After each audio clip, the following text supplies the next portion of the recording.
नमस्कार स्टूडेंट, नीलम study point YouTube channel पर आपका स्वागत है। आज हम सीटेट के लिए सीडीपी में एक महत्वपूर्ण टॉपिक देखेंगे। उसमें कुछ मनोवैज्ञानिक दिए गए हैं।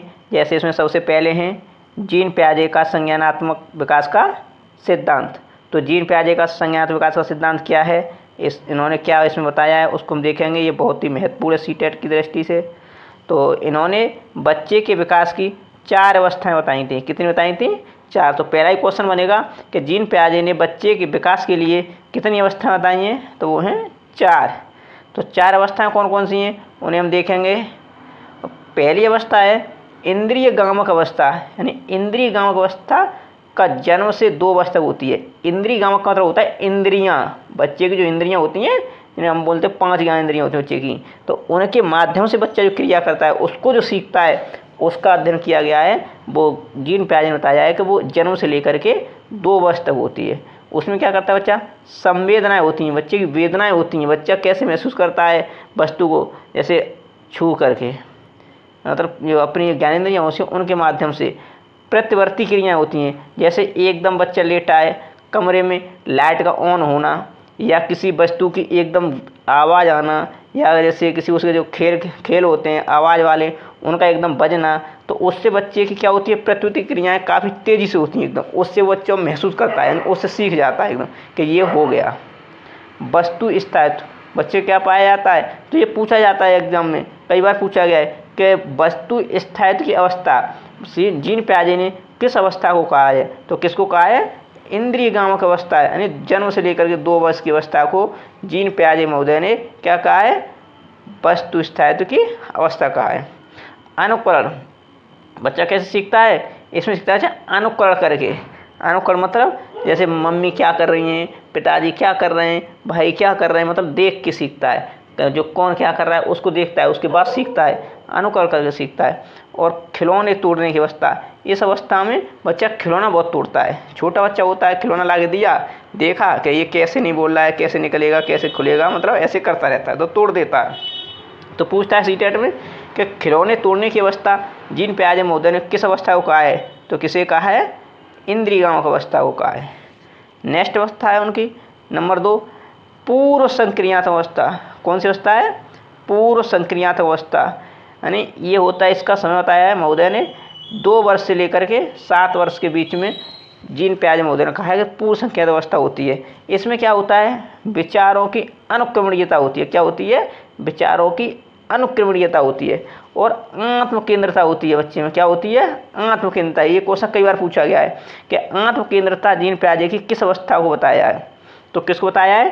पूर्व सक्रियता। बच्चा आत्म केंद्रित समझता है अपने आप को, कहता है जो कुछ भी हूँ मैं ही करता हूँ, मेरे लिए मम्मी पापा कुछ भी नहीं करते, भाई बहन कुछ नहीं करते, सब कुछ मैं अपना स्वयं कर लेता हूँ। मतलब ऐसा बच्चा महसूस करता है, ऐसा उसके अंदर से आते हैं भाव कि मैं आत्म केंद्रित हूँ, मैं अपना सारा कुछ कर लेता हूँ।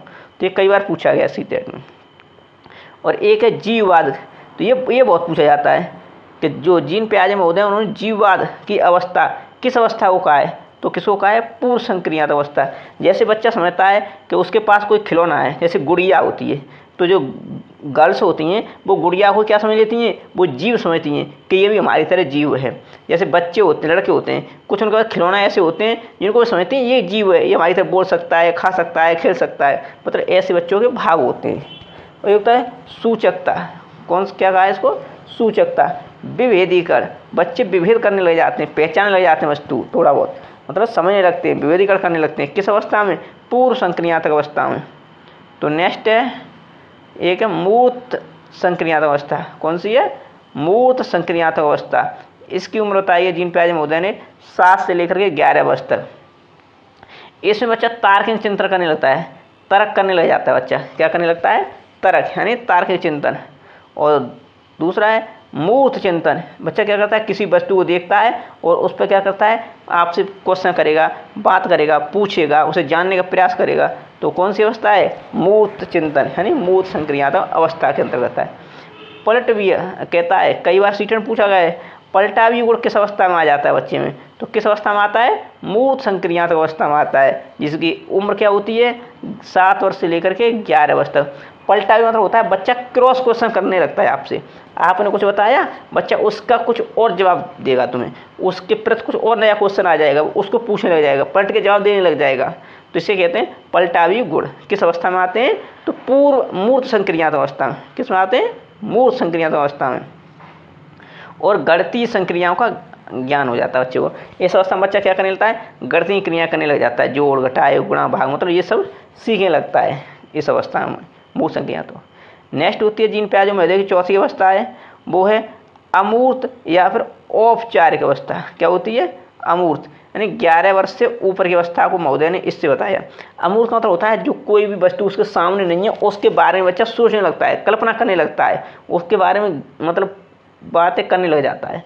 तो जैसे अमूर्त चिंतन, किसी वस्तु को देखा है नहीं, आपने कहा कि ऑस्ट्रेलिया महाद्वीप ऐसा है, या आपने कहा यूरोप महाद्वीप ऐसा है, या चंद्रमा ऐसा है, तो बच्चा उन्हीं के बारे में सोचेगा, कहेगा पापा ऐसा कैसे हो सकता है, भैया ऐसा कैसे हो सकता है, मम्मी ऐसा कैसे हो सकता है।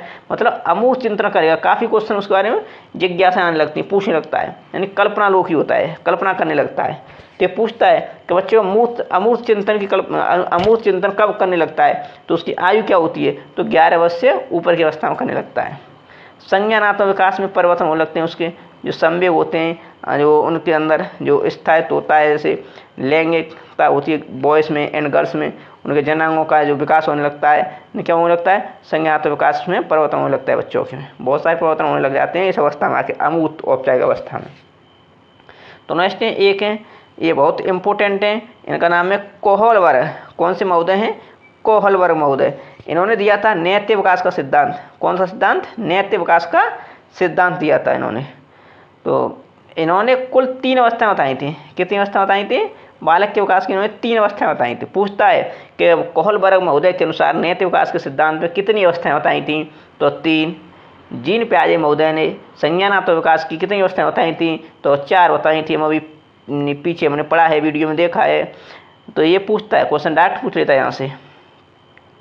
तो कोहलबर्ग के अनुसार पूर्व परंपरागत अवस्था, पहली अवस्था कौन सी है?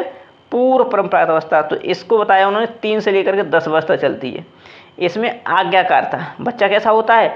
आज्ञाकारी होता है। जैसे घर के पारिवारिक सदस्य होते हैं, तो बेटा ये चीज़ ले आओ, पानी दे दो बाबा को, दादी जी को खाना दे दो, तो बच्चा क्या करता है? आज्ञा का पालन करता है। बच्चा के नेक्स्ट है पुरस्कार। बच्चा किसको चाहता है? पुरस्कार को। आप बेटा ये काम कर दो, हम 2 टॉफ़ी देंगे, 2 रुपये देंगे, ये कह दो धन्यवाद, थैंक यू। तो बच्चा उस पुरस्कार की वजह से क्या सीख जाता है? मतलब काम करना सीख जाएगा। बार बार आपकी मतलब पुरस्कार का बच्चा बहुत एक तरह से सोच लो, अपने आप को बहुत कुछ समझता है कि मुझे पुरस्कार मिल रहा है। तो एक होता है पुनर्बलन, बच्चे पुनर्बलन की प्रवृत्ति आ जाती है। और होता बच्चा डरने लगता है कुछ, मतलब बड़ों का, अपने से बड़े होते हैं, परिवार सदस्य होते हैं, उनका क्या मानने लगता है? डर मानने लगता है। बच्चे को भय होने लगता है कि ये नहीं करेंगे तो हो सकता है ये कहें पापा कहें, मम्मी कहें, भैया कहें, ताऊ कहें, मतलब परिवार जो सदस्य होते हैं डांट ना लगाएं, तो उसके बच्चे को भय होता है। और बड़ों का दबाव मानने लगता है, बड़े भैया हैं, बड़ी भाभी हैं, दीदी हैं, मतलब पापा हैं, चाचा हैं, बड़े भी जो भी लोग हैं उससे उनका क्या मानने लगता है? वो दबाव मानने लगता है बच्चा। तो वो कौन सी अवस्था होती है? पूर्व परंपरागत अवस्था होती है कोहलबर्ग महोदय के अनुसार। नेक्स्ट है परंपरागत अवस्था। दूसरी अवस्था कौन सी है कोहलबर्ग की? परंपरागत अवस्था। इसको बताया 10 से लेकर के 13 वर्ष की अवस्था को परंपरागत अवस्था कहा है। समाज के अनुरूप, मतलब बच्चे समाज के अनुसार चलते हैं, देखते हैं समाज में ये होता है, ये सही है, ये गलत है, मतलब समाज के अनुरूप बच्चे ढलने का प्रयास करते हैं। माहौल होता है, वातावरण होता है आस पास का, उसी हिसाब से ढलने का प्रयास करते हैं। उत्तम अवस्था, ये कई बार पूछा गया है कि उत्तम लड़का और उत्तम लड़की किस अवस्था को कहा गया है कोहलबर्ग की को? तो कौन सी अवस्था है? परंपरागत अवस्था है। एकदम उत्तम मतलब लड़का अपने आप को बहुत कुछ समझने लगता है और लड़कियाँ अपने आप को बहुत कुछ समझने लगती हैं। उनके जननांगों का विकास होने लगता है, गुप्तांगों का विकास होने लगता है, मतलब ऐसे उन बच्चों में एक अपने आप में ऐसी क्वालिटी सी मतलब महसूस करने लगते हैं कि मैं ही उत्तम हूँ। लड़कियाँ अपने आप में और लड़के अपने आप में, उनमें जेंडरता का भी मतलब प्रभाव देखने को मिलता है। ये होता है परंपराएं, बच्चे परंपराओं को भी बहुत मानने लगते हैं इस अवस्था में आने के बाद। ये होता है सामाजिक नियम, बच्चे समझने लगते हैं कि समाज में क्या गलत है, क्या सही है, क्या नियम है, क्या कानून, मतलब इनको भी समझने लग जाते हैं बच्चे। तो किस अवस्था में समझते हैं? परंपरागत अवस्था में। कोहलबर्ग की कौन सी अवस्था है? परंपरागत अवस्था। इसकी आयु सीमा कितनी है? 10 से लेकर के 13 वर्ष। नेक्स्ट है कोहलबर्ग महोदय की अवस्था है परापरंपरागत। इसे क्या बोला गया है? परापरंपरागत अवस्था। और ये होती है 13 वर्ष से ऊपर की आयु में। समाज कल्याण, इसमें क्या मुख्य विशेषताएं होती हैं? समाज का कल्याण, बच्चे सोचने लगते हैं नहीं मैं ये कर सकता हूँ, समाज के लिए मैं ये कर दूंगा, मैं ये कर दूंगा, मैं ऐसा कर सकता हूँ, वैसा कर सकता हूँ, मतलब समाज के बारे में बच्चे कल्पना करने लगते हैं, समाज के कल्याण के बारे में सोचने लगते हैं। और उसके बाद संवैधानिक नियम, बच्चे संवैधानिक नियमों को समझने लगते हैं कि समाज में या देश में या राज्य में क्या कानून है, क्या व्यवस्था है, क्या नियम है, इनको समझ लगता है। व्यापक विचार, बच्चा जो समझदार होने लगता है, परंपरागत अवस्था में आता है तो उसके विचार व्यापक होने लगते हैं, बच्चा बहुत कुछ सोचने लगता है बाहर के बारे में, समाज के बारे में, देश के बारे में, शहर के बारे में, गाँव के बारे में, मतलब व्यापक विचार आने लगते हैं।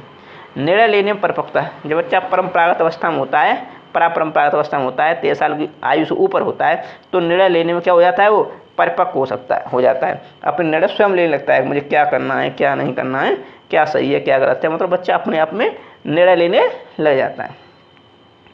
और नेक्स्ट एक बहुत ही महत्वपूर्ण टॉपिक है, ये बहुत महत्वपूर्ण है, यहाँ से पूछता है वंशानुक्रम एवं वातावरण के बारे में। यहाँ से हर बार और बार क्वेश्चन आते हैं, 2 या 3 सीटेट में तो आपको देखने ही मिलेंगे। तो ये सीधे क्वेश्चन है यहाँ से, और थोड़े समझने हैं आपको, 1 बार या 2 बार वीडियो को कम से कम देखें जिससे आपको क्लियरिटी बनी रहे।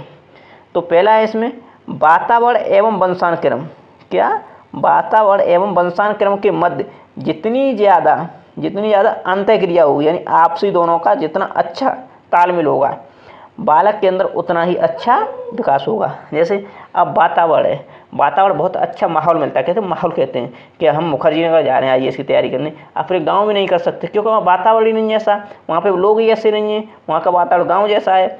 एवं वंशानुक्रम, एक होता है वंशानुक्रम का बहुत बड़ा प्रभाव होता है, जैसे किसी के पेरेंट्स ऑलरेडी IAS अधिकारी हैं और एक किसी के पेरेंट्स ऑलरेडी मतलब पुअर फैमिली से आते हैं, और एक कहते हैं जैसे किसान का बेटा एक, और एक IAS का बेटा, उसको वातावरण अच्छा मिल रहा है तो दिल्ली मुखर्जी नगर में रहा है, और एक को कहते हैं वातावरण कैसा मिल रहा है, किसान के बेटे को गांव का माहौल मिल रहा है, उसका वहाँ का वातावरण मिल रहा है। तो दोनों के जो अंतःक्रिया होगी तो उसमें फ़र्क होगा, क्योंकि उसका जो वातावरण है वो कुछ अलग है, उसका वातावरण अलग है, उसके जो आनुवंशिकता होंगी, आनुवंशिक क्रम के जो गुण होंगे, आनुवंशिकता होगी वो कुछ अलग होगी और उसकी कुछ अलग होगी। तो इस प्रकार क्या होता है, दोनों का खूब अच्छा तालमेल होता है, जितना अच्छा कहते दोनों होंगे वातावरण वंशानुक्रम, उतना ही अच्छा क्या होगा, बालक का विकास होगा।